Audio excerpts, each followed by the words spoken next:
Bonsoir à tous. À la une de ce journal, le couvre-feu instauré dans les régions anglophones peine à dissiper les inquiétudes et la psychose chez les populations entre les attaques perpétrées contre des gendarmes et une série d'incendies vécus dans des écoles.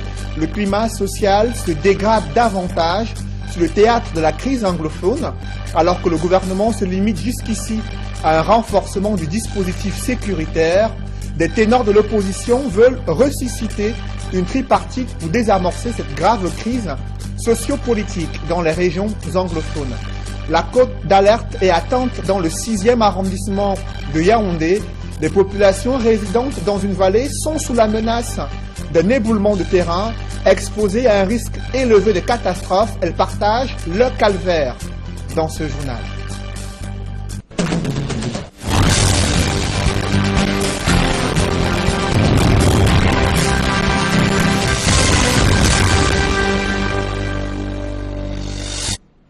Merci de suivre cette édition complète de l'information sur Equinox Télévision. Sur le théâtre de la crise anglophone, des populations condamnent ces attaques perpétrées contre des gendarmes dans les régions du nord-ouest et du sud-ouest, et le couvre-feu instauré dans ces régions anglophones suscite néanmoins quelques grincements de dents chez les conducteurs de mototaxis. Ils sont interdits de circuler entre 19h et 6h dans les principales villes du sud-ouest. Malgré le renforcement de la sécurité observé ce week-end, l'on note que des élèves du lycée bilingue de Mabanda ont peur de retourner sur le campus scolaire après l'incendie survenu dans cet établissement scolaire. Immersion dans le chaudron de la crise anglophone avec nos envoyés spéciaux Warren Zede et Sylvestre Zangao. Vendredi, alors que le gouverneur de la région du Sud-Ouest, Bernard Okalabila, vient de prendre un ensemble de mesures visant à renforcer la sécurité des personnes et des biens dans l'ensemble de cette région, cette salle de classe du lycée de Mabanda dans la ville de Kumba est en feu un peu après minuit. Jusqu'à ce jour, l'origine de cet incendie n'est pas connue, mais les populations du quartier Mabanda à Kumba soupçonnent une main criminelle. Le lycée bilingue de Mabanda dans l'arrondissement de Kumba 2e a ainsi été visité par les flammes pour la seconde fois, après le premier incendie survenu au mois d'avril dernier. Généralement bruyant, même le samedi, où les cours sont effectifs, c'est un établissement scolaire plutôt désert qui nous accueille. Non loin de là, au domicile de ses parents, nous faisons la rencontre de Orné Lakama, élève en classe de From 1, l'équivalent de la classe de 6e chez les francophones. La jeune élève est très déçue par ce qui arrive à son établissement scolaire. Maintenant qu'on a compris qu'on a brûlé notre école, je ne sais pas, je suis peur parce que on va commencer notre examen et si on n'écrit pas notre examen, on n'est pas dans la classe supérieure. Richobert Fodop, lui, est enseignant de physique-chimie dans la section francophone du même lycée. Nous le trouvons dans son champ de maïs quelques heures après l'incendie. La classe de première ACD a été incendiée. Je ne peux pas savoir si cet incendie a un lien avec la situation qui prévaut ou pas, puisque le gardien celui qui est censé être gardien dans ce lycée n'était pas vraiment là pour nous éclaircir, pour nous dire ce qui s'est passé en réalité. Moi, je suis enseignant de physique-chimie dans ce lycée depuis 5 ans. Bon, nous on garde seulement espoir que ça va aller, puisque comme dans tous les pays, il y a tous les problèmes. Ici, il y a aussi un problème, on espère seulement que ça va aller. Au centre urbain de la ville de Kumba, les populations vaquent tranquillement à leurs occupations. Mais ici, le regain de tension dans certaines villes des régions anglophones et dans les mémoires, le meurtre d'un gendarme dans la ville voisine de Manfé est fermement condamné. Pareil pour tous les autres meurtres. Pour tuer un gendarme, ce n'est pas normal parce que le gendarme ici, le gendarme a en train de faire la sécurité pour nous. C'est-à-dire nous aussi, on est en train de faire la sécurité des gendarmes. Nous sommes les amis, nous sommes les frères. Ce sont principalement ces actes odieux qui ont poussé le gouverneur de la région du Sud-Ouest à prendre de nouvelles mesures visant à assurer la sécurité des personnes et des biens. Parmi ces mesures figure l'interdiction de circuler pour les mototaxis entre 19h et 6h du matin. Une pilule difficile à avaler pour les acteurs de ce secteur d'activité. Le gouverneur, ce qu'il est en train de dire, Moi, on n'a pas un problème ici à Kumba. On n'a pas un problème ici à Kumba. On n'a pas un problème. Parce que si on dit que on a tué un gendarme à Manfé, mais ce n'est pas ici à Kumba. Ce n'est pas ici à Kumba. Kumba, c'est Kumba. Manfé, c'est Manfé. On part là-bas. Si on a tué un gendarme à Manfé, partez là-bas pour voir ce qui s'est passé, les gens qui ont tué les gendarmes. Tous les besoins ici en Kumba. Et nous sommes les amis avec les sécurités. On tire ici ensemble. Même dans la nuit, si on refuse que la moto ne marche pas la nuit, c'est qu'on va commencer à agresser les gens au quartier. Parce que si tu rentres tard au travail, avant de partir chez toi là, il faut que tu prennes seulement la moto pour marcher facilement. Parce qu'il y a les gens en route, ils sont à quartier, ils sont en train d'agresser les gens qui marchent au pied comme ça. Voilà donc ce que pensent les conducteurs de mototaxi dans la ville de Kumba. La mesure prise par le gouverneur de la région du Sud-Ouest est une pilule amère et difficile à avaler pour ce conducteur de mototaxi, même si beaucoup condamnent ces assassinats, ces crimes perpétrés contre les hommes en tenue dans cette partie du Cameroun.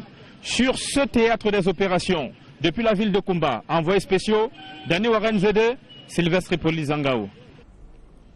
Il respire enfin l'air de la liberté 2 semaines après le verdict du tribunal militaire. Maître Arissou a été libéré en catimini hier soir. C'est un ouf de soulagement pour ses proches et ses avocats. Il compte d'ailleurs saisir la cour d'appel du centre afin que cette peine de 3 ans infligée à Maître Arissou soit effacée de son casier judiciaire. Joël Essengé et Marcelin Gansov. C'était au lever du jour de ce lundi 13 novembre. Maître Arissou savourait les délices de la liberté autour d'un petit déjeuner, le tout premier au lendemain de sa sortie de prison.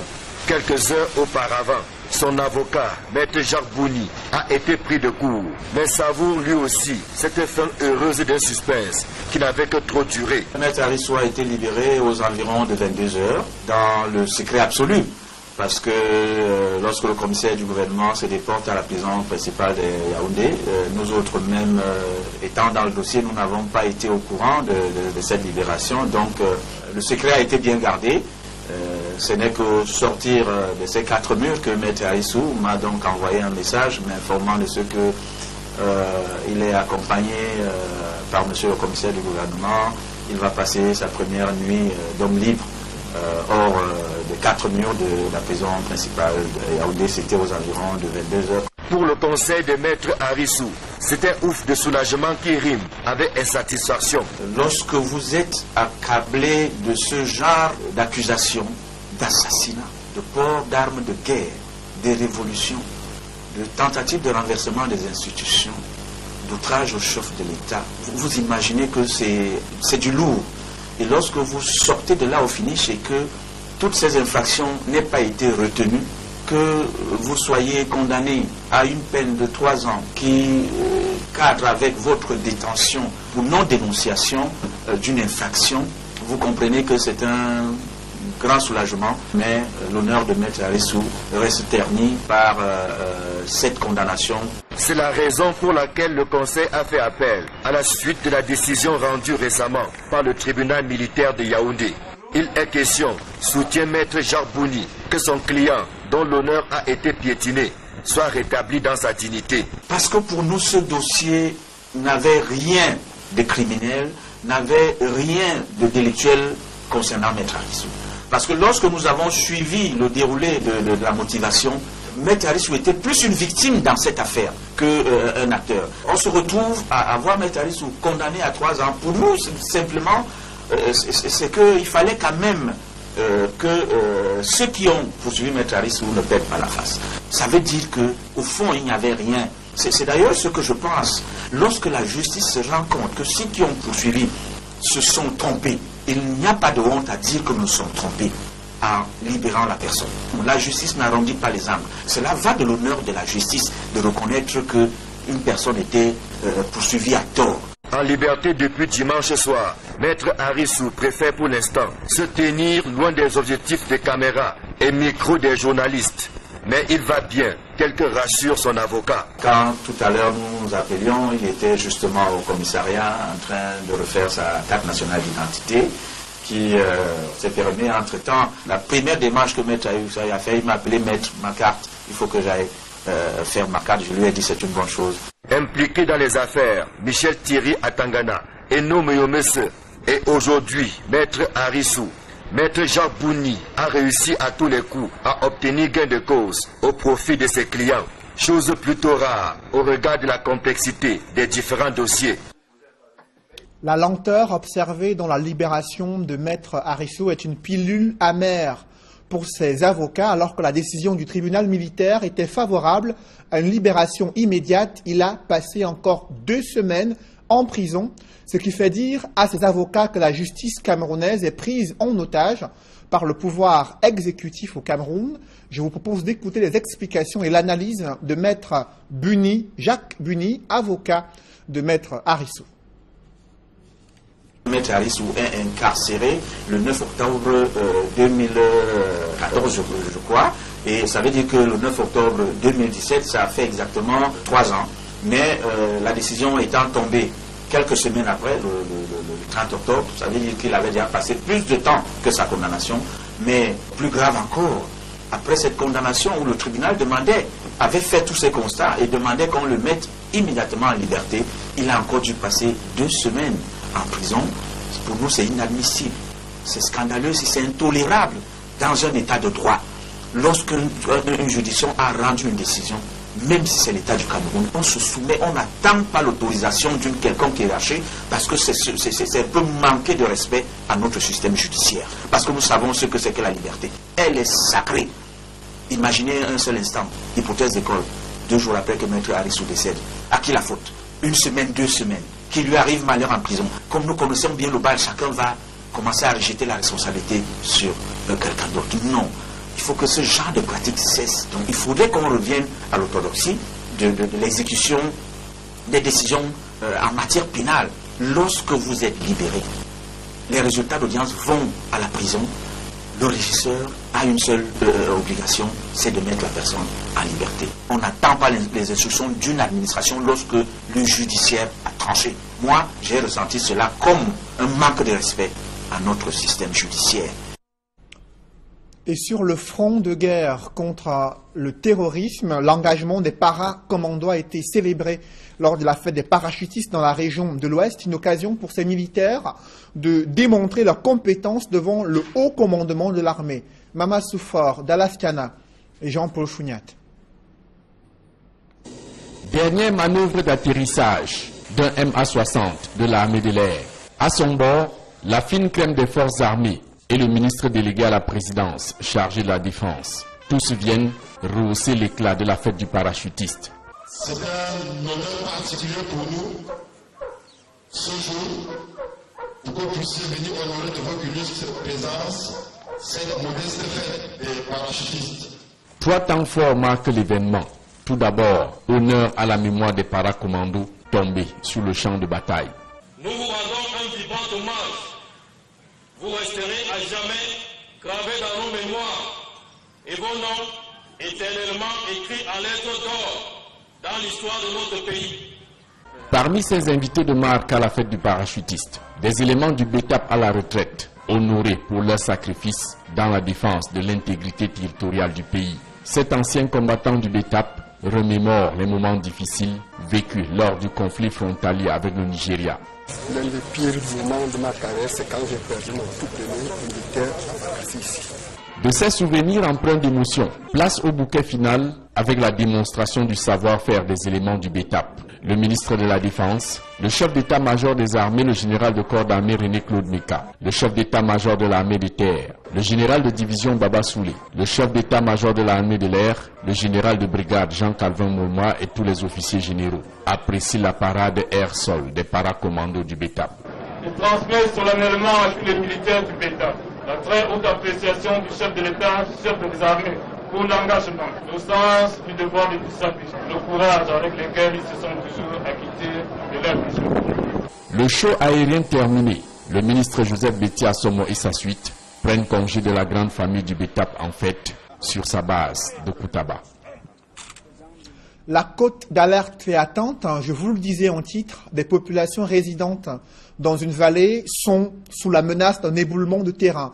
À Etouguébé, un quartier situé dans le 6e arrondissement de Yaoundé, dans certaines zones, des fissures apparaissent sur une route en terre, des risques d'effondrement sont élevés et ont conduit à l'interdiction de la circulation des voitures sur ces routes en terre. Nos reporters Joël Essengue et Marcelin Gansop ont pu vivre cette peur qui hante les populations résidentes dans ces zones à risque à Etouguébé, dans le 6e arrondissement de Yaoundé. Reportage. La profondeur du ravin et du genre a donné le vertige, même aux plus courageux. Nous sommes au quartier Etouguébé 2, lieu dit Cité des Anges. Mais rassurez-vous, ce qui se passe ici n'a rien d'angélique. Au contraire, ça frôle plutôt la terreur. Ce qui s'est passé tout récemment, c'est le fait que les déchets, les ordures, les poubelles des gens, au lieu de jeter dans des bacs à ordures, ils le mettaient dans des rigoles où l'eau passe. Alors ces déchets ont bloqué et l'eau n'avait plus son passage. Et quand l'eau veut son passage, ça détruit tout ce que ça trouve. Ça a traversé et c'est revenu par là. C'est ça qui a causé tout cet éboulement-là. Au point d'amener le propriétaire de cette maison à déménager, abandonnant sa moto, ainsi que d'autres effets personnels. C'est avec beaucoup de chance que la pluie, l'eau n'est pas arrivée chez lui. Tel que vous voyez vous-même, si ce petit mur s'il n'avait pas été, en fait on va même dire que c'est la grâce de Dieu. Parce que quand l'eau veut passer, ça passe. Ils auraient pu se retrouver emportés par l'eau. Parce que les toilettes même, ça a été emporté, l'eau a mené. Tout bas, quand vous regardez, il y a une autre maison qui était là. L'eau a détruit ça aussi. La menace est telle que la route qui traverse le quartier est désormais coupée en deux. Seuls les piétons et les engins à deux roues sont autorisés à circuler. L'on a compris ici que prévenir vaut mieux que guérir. Nous avons essayé de bloquer d'abord parce que si on laisse les voitures passer ici une semaine, forcément toute cette terre va descendre. Encore que la terre sur laquelle nous sommes là, c'est une terre qui a été mise. Ce n'est pas la terre qui était là avant, c'est une terre qui a été mise. Donc on a d'abord bloqué pour le moment et à cette allure, bientôt il n'y aura même plus de passage par ici. Pour les occupants des maisons situées dans le voisinage de cette zone à risque, le sommeil a cédé la place au cauchemar. Mais ont-ils seulement le choix? Papa, je suis là depuis 1992 que j'habite ici là. Regardez vous-même ce ravin là, moi je ne connais pas comment je peux faire. Je n'ai pas de moyens pour pouvoir intervenir. Ma force ne peut venir que vraiment de l'État. Les ordures parfois viennent me retrouver même ici devant la porte. Quand je veux même parler, ils me menacent. Ils disent que, mais qui t'a envoyé venir construire dans le ravin? On ne choisit pas d'être pauvre. Tout le monde veut être riche, mais... Et pourtant, un immeuble jouxtant le ravin continue de sortir des terres. Et ce, malgré la mise en garde des autorités municipales de Yaoundé 6, matérialisée par cette croix de Saint-André qui date. On se souvient qu'il y a 2 semaines, ces mêmes autorités, accompagnées du sous-préfet, lançaient une campagne de sensibilisation sur l'interdiction formelle d'occuper ou de construire dans les marécages et autres zones à risque. Ici, au lieu dit Cité des Anges, à cheval entre la chapelle TKC et Foucault-Mendon, il y a péril en la demeure. Voici une zone à risque, comme on en compte plusieurs, dans l'arrondissement de Yaoundé 6. Le dernier éboulement en date n'a heureusement pas fait de perte en vies humaines, mais il y a lieu de craindre le pire. Les populations sont dépassées par les événements, la route qui passe tout à côté menace d'être coupée, sans compter la probabilité d'une catastrophe naturelle en cas de forte pluie. Ici Joël Essengue, Marcelin Gansop, Equinox Télévision. Parlons à présent de l'élevage des petits ruminants, élevage menacé par une peste qui sévit dans la sous-région Afrique centrale, ce qui affecte déjà l'économie du bétail. Des experts en la matière venus des différents pays de la CEMAC sont réunis à Douala pour analyser cette situation et ébaucher des pistes de solutions. Compte rendu, Julingue Nyondé. Cameroun et les pays de la sous-région Afrique centrale déterminés à éradiquer la peste des petits ruminants PPR. La maladie, dont les pertes mondiales annuelles sont estimées à près de 2,1 milliards de dollars, est présentée aujourd'hui comme un véritable problème de santé publique. D'où la nécessité de coordonner les efforts au plan mondial pour appuyer les actions nationales et régionales. C'est parce que la peste périurminente est une des maladies les plus importantes au Cameroun et elle fait perdre au minimum 8 milliards à nos populations, aux paysans chaque année. Et aujourd'hui, le Cameroun, ministre de l'élevage, a initié l'élaboration d'un plan opération et lutte qui a été traduit en programme national d'éradication de la peste périurminente. Et nous pensons qu'en 2030, cette maladie pourra être éradiquée au Cameroun avec une vaccination de masse. Le Cameroun a un laboratoire, le Lanavet de Beauclerc à Garoua. Et je vais vous le dire, c'est l'unique laboratoire dans le monde, parmi les 25 laboratoires qui produisent le vaccin contre la maladie, qui a pu faire un vaccin combiné avec une autre maladie. Donc, il y a un marché potentiel, même pour le Cameroun, pas seulement parce qu'on va éradiquer la maladie pour le Cameroun. Le vaccin produit par le Lanavet peut être vendu à travers le monde. Les responsables de l'Organisation mondiale de la santé animale, de l'Organisation des Nations Unies pour l'alimentation et l'agriculture et ceux de la Commission économique du bétail, de la viande et des ressources halieutiques, décidés d'arrêter la propagation de la peste des petits ruminants, ont entamé une démarche collective afin d'examiner la question de mobilisation des ressources financières nécessaires pour la mise en œuvre d'une stratégie efficace. Il y a un travail de sensibilisation à faire auprès des politiques. Notre rôle, ça va être d'accompagner les pays parce que nous avons un rôle de coordination et d'harmonisation. Il faut qu'on y aille ensemble parce que les pays ne peuvent pas aller de façon isolée. C'est une maladie virale qui se propage très vite et qui tue massivement les petits ruminants, c'est-à-dire les moutons et les chèvres. Et donc la FAO va accompagner les États, non seulement dans la mobilisation des ressources, mais à travers sa propre contribution financière et la contribution technique. Le Cameroun, quant à lui, a initié le plan opérationnel de contrôle et d'éradication de la peste des petits ruminants dans le cadre du projet de développement et de l'élevage. L'UE a mis en place la banque des vaccins PPR. Cette banque est mise à la disposition des pays participant à l'éradication de la peste des petits ruminants pour qu'ils utilisent uniquement un vaccin de bonne qualité pour immuniser les animaux.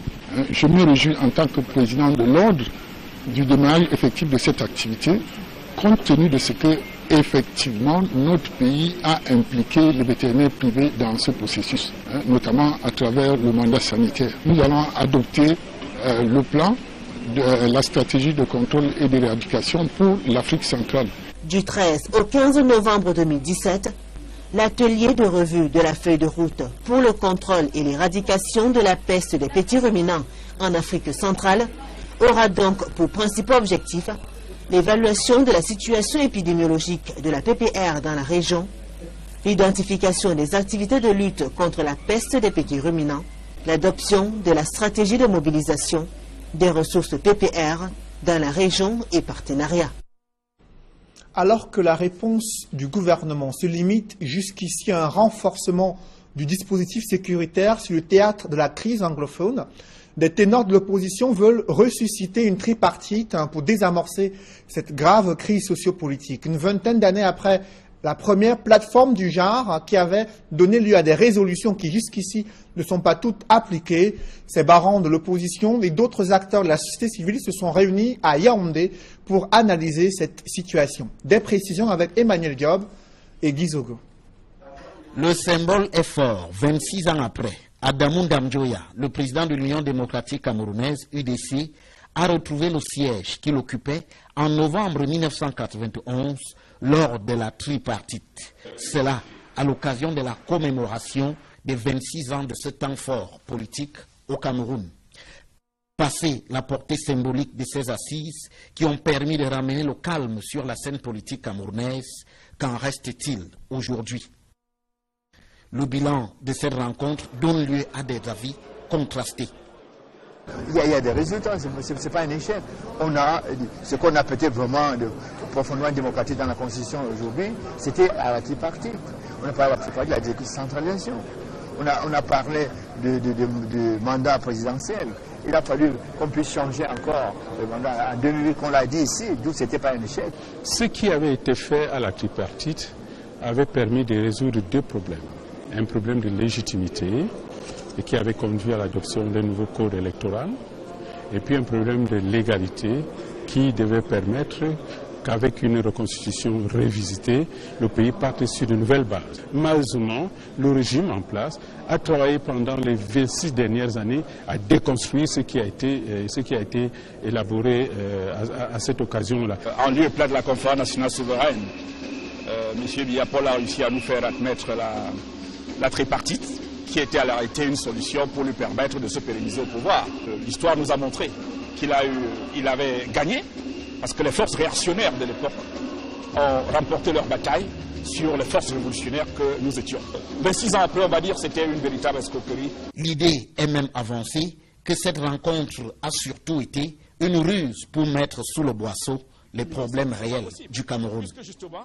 En refusant d'adresser de manière profonde les questions qui se posaient au Cameroun en 1991, en refusant de les adresser de manière profonde par la conférence nationale souveraine, on a laissé que ces problèmes puissent prendre de l'ampleur et éclater au moment où on les attend le moins. Ce qui arrive aujourd'hui était prévisible, c'est-à-dire que la logique d'un pouvoir à Yaoundé qui refuse toute concession dans le cadre d'une démocratie. Aujourd'hui, face aux problèmes dont la crise anglophone, on souligne l'esprit des pères fondateurs poursuivis par la tripartite. Si nous sommes revenus ici, c'est pour dire que le dialogue, les concertations... Du coup, une autre tripartite est même souhaitée. Il faut une autre tripartite, il faut absolument une autre tripartite. Vous savez, les Américains appellent insanity. Le fait que certaines personnes pensent qu'en utilisant une méthode qui ne produit pas les résultats, de bons résultats, que ça changera si on continue toujours à utiliser la même méthode. Si on imagine que les résultats seront différents. C'est insanity. Ça ne va pas du tout. On ne peut pas continuer à envoyer sur le terrain le Premier ministre actuel et puis tout l'aéropage qui l'entoure, alors que manifestement, ils n'ont aucun crédit sur le terrain. À l'opposé, la question est vue sous l'angle du rapport des forces. Cela en appelant à reconstruire l'altérité face au pouvoir. Aujourd'hui, l'idée d'un dialogue est farfelue parce que les forces ne sont pas capables d'amener le gouvernement à forcément accepter ce qu'il ne voudrait pas accepter. Il faut reconstruire le mécanisme d'évolution du pouvoir. D'abord en résolvant le problème qui est ponctuel, qui est la crise anglophone, et sa résolution passe par une négociation directe entre l'ordre gouvernant de Yaoundé et le leadership légitime anglophone. Et en deuxième étape, il faudrait qu'il y ait un cadre, comme ce qui était revendiqué en 1991, c'est-à-dire une constituante au cours de laquelle nous redéfinissons notre vivre ensemble, structurons le cadre d'existence à travers une constitution et la mécanique de l'évolution du pouvoir dans le cadre des lois qui vont être consensuelles et acceptées par toutes. En somme, des travaux d'Hercule qui sont projetés alors que le pouvoir a l'air de camper sur ses positions. Comment construire ces nouveaux rapports de force entre l'opposition et le régime de Yaoundé à l'approche d'une année électorale cruciale et majeure au Cameroun? On en parle dans la deuxième partie de ce journal avec le premier secrétaire du PURS, Serge Espoir Matomba. Il est l'invité de ce journal. Mais avant, l'escale internationale, dans le 4e forum de Dakar sur la paix et la sécurité, s'est ouvert ce lundi au Sénégal. Enjeu, évoquer les stratégies visant à lutter contre le terrorisme transfrontalier en Afrique de l'Ouest, mais aussi en Afrique centrale. Les organisateurs estiment que près de 700 participants composés d'acteurs régionaux et internationaux sont présents à Dakar pour discuter des questions relatives à la paix et la sécurité sur le continent africain. Dans une poussière de secondes, la deuxième partie de ce journal.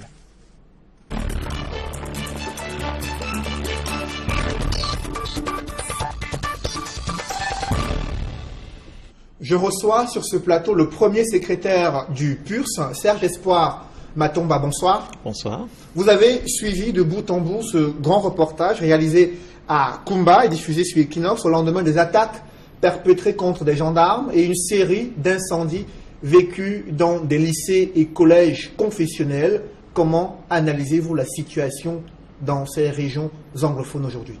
Alors il faut dire que nous sommes peinés de constater ce qui se passe aujourd'hui. Et nous sommes beaucoup plus peinés parce qu'au début, n'est-ce pas, de cette crise, nous avons invité le gouvernement, M. Biya, à prendre des mesures nécessaires, c'est-à-dire qu'en menant un dialogue inclusif, un dialogue avec des acteurs crédibles pour que nous puissions sortir de cette crise, mais nous avons constaté tous ensemble que les 3 missions du Premier ministre, de Philemon Nya, ont échoué. Et aujourd'hui, nous assistons à une escalade comme celle-là et nous avons beaucoup de la peine, tout en condamnant avec la dernière énergie l'assassinat, n'est-ce pas, de nos forces de défense, des hommes en tenue. Nous ne pouvons pas tolérer cela. Et comme nous condamnons aussi toute idée de sécession dans le pays, mais nous continuons de croire qu'avec un dialogue inclusif, nous pouvons véritablement sortir de cette crise. Mais alors, nous sommes allés jusqu'à proposer qui sont les acteurs qui peuvent participer, n'est-ce pas, à ce dialogue-là. Nous avons parlé. Mastomba, vous avez vu le Premier ministre et d'autres délégations des élites qui sont allées rencontrer les populations, qui ont pris des doléances et qui ont promis de les transmettre au chef de l'État afin qu'il trouve des solutions profondes à cette crise anglophone. Comment appréciez-vous la démarche? Il faut comprendre déjà qu'il y a une véritable crise d'élite. Si ces élites étaient des personnes comprises dans ces zones-là, nous n'en serons pas là. Nous n'en serons pas là.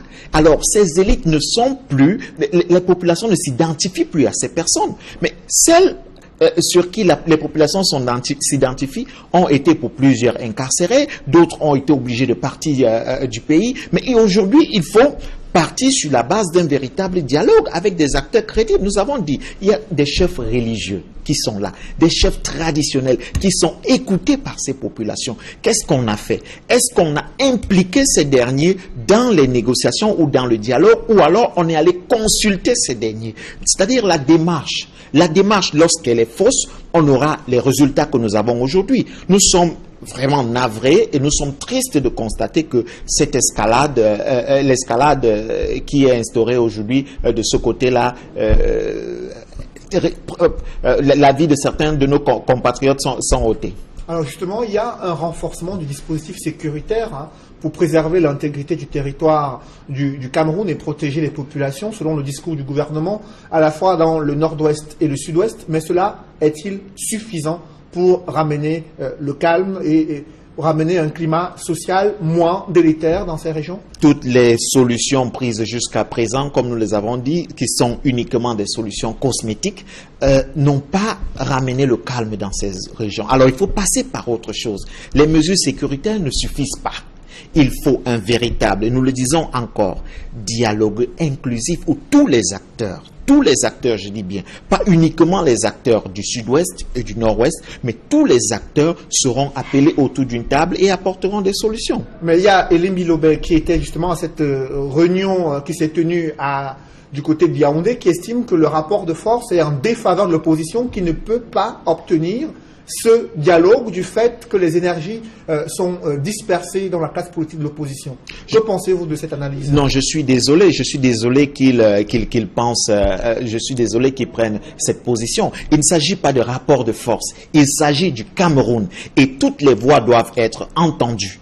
Et toutes les voix sont nécessaires pour que nous puissions sortir de cette crise. Nous avons juste en face un gouvernement qui est sourd, qui utilise ses propres méthodes depuis des années et estime que ces méthodes marchent. Le gouvernement refuse d'écouter d'autres personnes. Mais alors, comme nous le disons, nous sommes obligés de trouver une solution nationale, sinon une solution internationale nous sera imposée. Et il faut éviter cela. C'est pour cette raison que nous avons...